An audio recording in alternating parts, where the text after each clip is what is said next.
This is the Galaxy S9, and this is the Galaxy S9 Plus.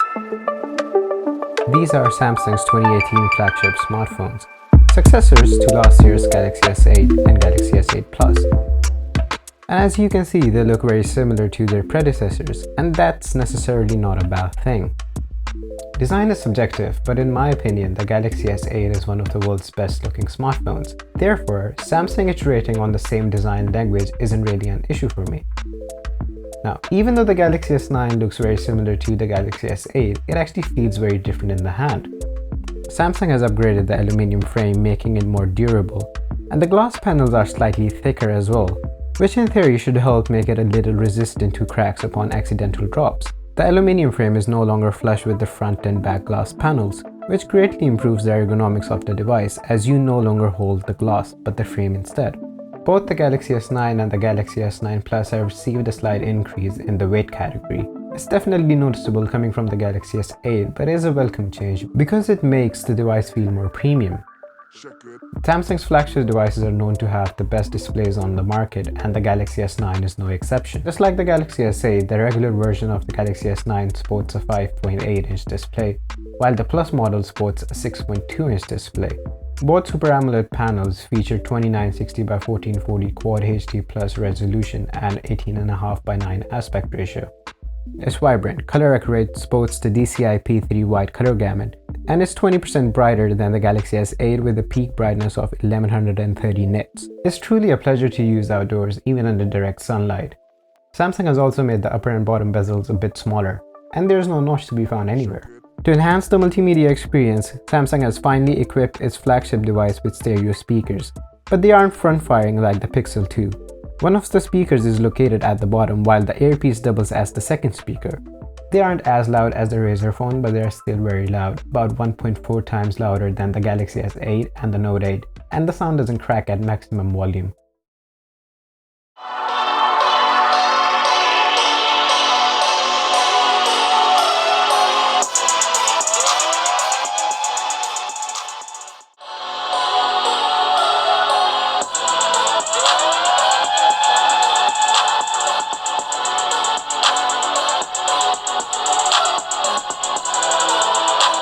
The Galaxy S9 also comes with Dolby Atmos, which is turned off by default, but I would recommend you to turn it on as soon as you get your device because it really makes a big difference. And depending on what you're listening to, it switches the sound profile between music, movies, and games. After a ton of criticism over the fingerprint sensor's location on the Galaxy S8 and the Note 8, Samsung finally listened and changed the sensor's location from the side of the camera to the bottom.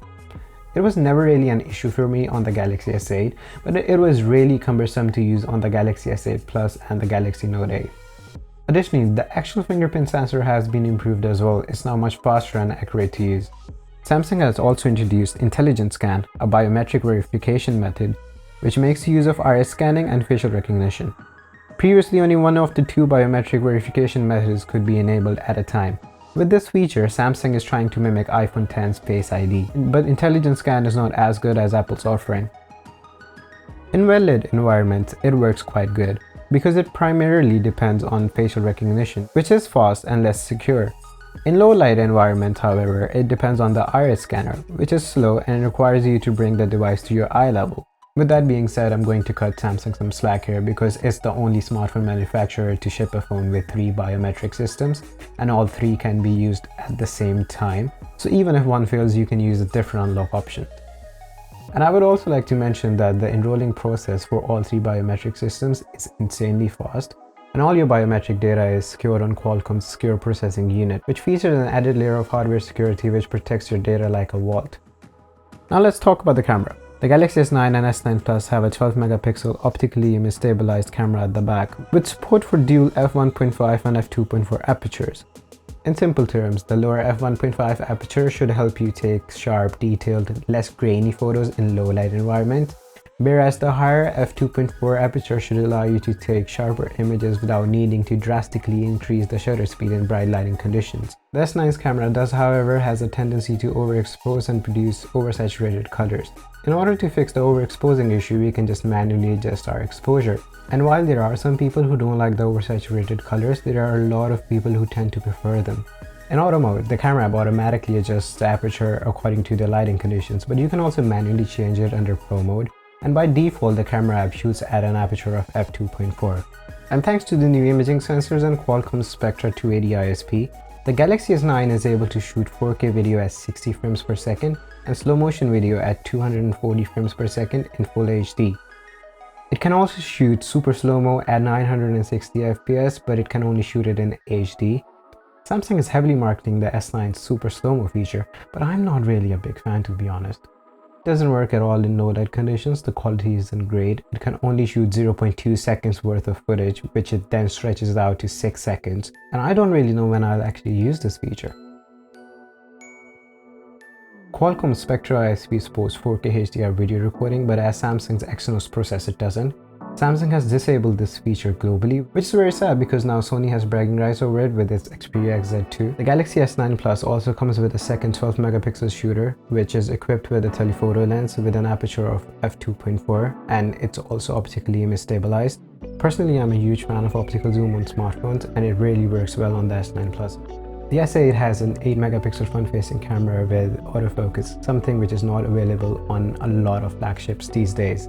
As for the image quality, it's pretty good, but I would recommend you to disable beauty mode because it really softens the image and the picture ends up looking like an oil painting. All in all, the Galaxy S9 has one of the best cameras in a smartphone, easily a top 3 camera for sure. The Galaxy S9 is rocking Qualcomm's latest Snapdragon-845 processor with an Adreno 630 GPU, which is 30% faster and efficient over the Adreno 540 GPU in the Snapdragon-835. And there's 4 GB of RAM in the Galaxy S9 and 6 GB of RAM in the Galaxy S9 Plus. It also has Qualcomm's X20 LTE modem, which provides 20% faster peak download speeds of 1.2 gigabits per second over the X16 modem in the Snapdragon 835. Performance-wise, the Galaxy S9 is a beast. It ran everything I threw at it. The overall user experience is lag-free and responsive. It's actually very close to Pixel's performance level, but not the same just yet. Ever since PUBG has come out on mobile, I have been playing it almost daily and I have not yet experienced any dropped frames or noticed the device getting warm at all. As for the software, it's running Android 8.0 with Samsung Experience 9.0 on top of it. Now, I'm personally a big fan of Samsung's UI, so don't really have anything bad to say about it. Maybe except Bixby. I gave it a week, I tried it out, but it's just not useful, so I ended up disabling it. This year, Samsung has introduced AR emoji, which is a ripoff of Apple's Animoji. It allows you to create your very own animated emoji, but as it uses the front-facing camera, it's nowhere near as good as tracking facial expressions as Apple's TrueDepth camera, which uses actual depth information, and I don't really see anyone using it. The Galaxy S9 and S9 Plus are packing 3000 and 3500 mAh batteries respectively. They get me through a day with just over 4.5 hours of screen on time, but that's about it. They do, however, come with fast wire charging with Qualcomm Quick Charge 2.0 and fast wireless charging, so I don't really worry about battery life too much. And unlike the iPhone 10, the Galaxy S9 does come with a fast charger inside the box. You don't really have to spend an extra £80 on a fast charger. So here's the thing, the Galaxy S9 is the pinnacle of Samsung's design and engineering. It's the most complete smartphone you can buy right now. It literally has everything. It has a micro SD card slot, it has IP68 water and dust resistance, and it even has a headphone jack. I will, however, recommend you to spend a bit extra and get the S9 Plus over the S9, because unlike last year, there are more differences between the two. The S9 Plus has a bigger battery, a larger display, 6 GB of RAM over the 4 GB in the S9, and it also has a dual camera setup. So that's about it, guys. I would like to thank Qualcomm for powering the video. If you guys would like to learn more about the Snapdragon 845 SoC, there's a link down in the description below, go check it out. If you liked the video, please hit that thumbs up button. If you didn't like it, there's that other button as well. Subscribe to the channel if you haven't already, and leave me a comment down below letting me know if you guys will be picking up an S9 for yourself. And I'll see you when I see you.